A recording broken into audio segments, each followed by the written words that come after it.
आप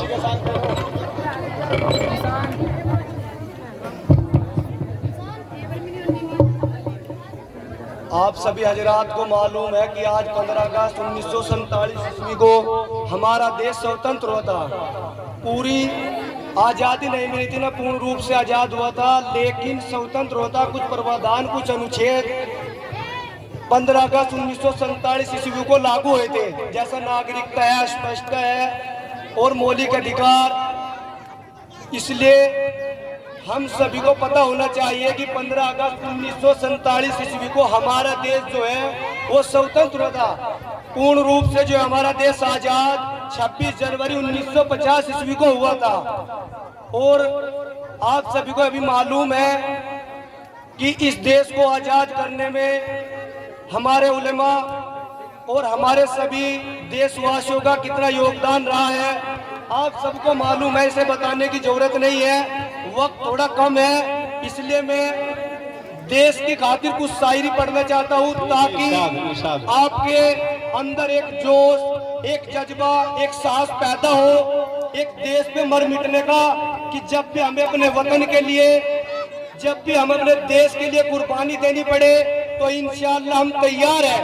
इंशाअल्लाह तैयार हैं, बहुत सब तैयार हैं, हम सब तैयार हैं कि आजाद यह हिंदुस्तान नहीं होता, कि आजाद यह हिंदुस्तान नहीं होता अगर किसी माँ का बेटा इस वतन के खातिर कुर्बान नहीं होता। जी जी जी। कि आजाद यह हिंदुस्तान नहीं होता अगर किसी माँ का बेटा इस वतन के खातिर कुर्बान नहीं होता।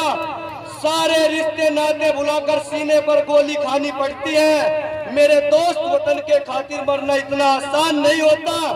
कोशिशें तमाम कर लो, मिटा नहीं पाओगे मेरे वतन को। कोशिशें तमाम कर लो, मिटा नहीं पाओगे मेरे वतन को। मेरा नाम लहू का कतरा कतरा बोलेगा हिंदुस्तान जिंदाबाद, जिंदाबाद। देशभक्तों से ही, देशभक्तों से ही देश की शान है। देशभक्तों से ही देश की शान है। देशभक्तों से ही देश का मान है। हम उस देश के फूल है यारो, जिस देश का नाम हिंदुस्तान है।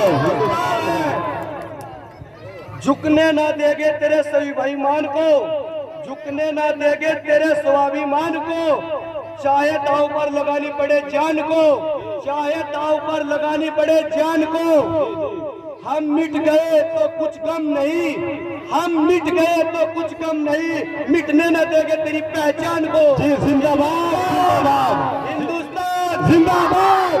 आजादी की कभी शाम न होने देंगे, आजादी की कभी शाम न होने देंगे। शहीदों की कुर्बानी बदनाम न होने देंगे। आजादी की कभी शाम न होने देंगे, शहीदों की कुर्बानी बदनाम न होने देंगे। बची हो जब तक भी बूंद लहू की रगों में, तब तक हिंदुस्तान को नीलाम न होने देंगे। हिंदुस्तान हिंदुस्तान। अब मैं आपके सामने कुछ नारे बोलना चाहता हूँ। आप सभी जिंदाबाद कहेंगे। वीर अब्दुल हमीद, वीर अब्दुल हमीद, बहादुर शाह जफर, भगत सिंह जिंदाबाद, महात्मा गांधी जिंदाबाद, हाफिज जमील शहीद जिंदाबाद, महात्मा गांधी जिंदाबाद, इस्माइल खां जिंदाबाद, रानी लक्ष्मीबाई, रानी लक्ष्मीबाई जिंदाबाद, हजरत जीनत महल जिंदाबाद, हजरत जीनत महल जिंदाबाद, हजरत जीनत महल जिंदाबाद, बेगम हजरत महल जिंदाबाद, टीपू सुल्तान जिंदाबाद। और टीपू सुल्तान के बारे में आपको चंद लाइन बताना चाहता हूँ कि हिंदुस्तान की शेर ये जमी पर ऐसे शेर सुल्तान टीपू सुल्तान माशाअल्लाह, जिसे ये अल्लाह ताला ने एक कुव्वत रखी, एक साहस रखा, एक दर रखा। दक्षिण भारत में एक ऐसा इंसान टीपू सुल्तान था जो अंग्रेजों के घुटने को नीचे लुटा दिए। कभी अंग्रेजों से दक्षिण भारत में कभी नहीं हारा। टीपू सुल्तान वो है।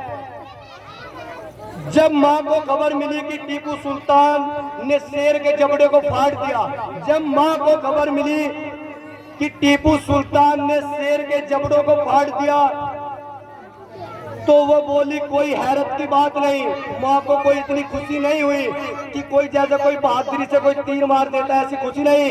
क्यों नहीं खुशी? अब देखो, जब माँ को खबर मिली कि टीपू सुल्तान ने शेर का जबड़ा फाड़ दिया तो वह बोली कोई हैरत की बात नहीं, मैंने जब भी उसे दूध पिलाया है, बावजूद दूध पिलाया है, बावजूद दूध पिलाया है। जिंदाबाद जिंदाबाद। हजरत टीपू सुल्तान रहमतुल्लाह एक शायर है, शायरी अंदाज में एक बात फरमाते हैं कि शेर की जिंदगी जीना एक दिन काफी है, शेर की जिंदगी एक दिन जीना काफी है, गीदड़ की जिंदगी 1000 जीने से।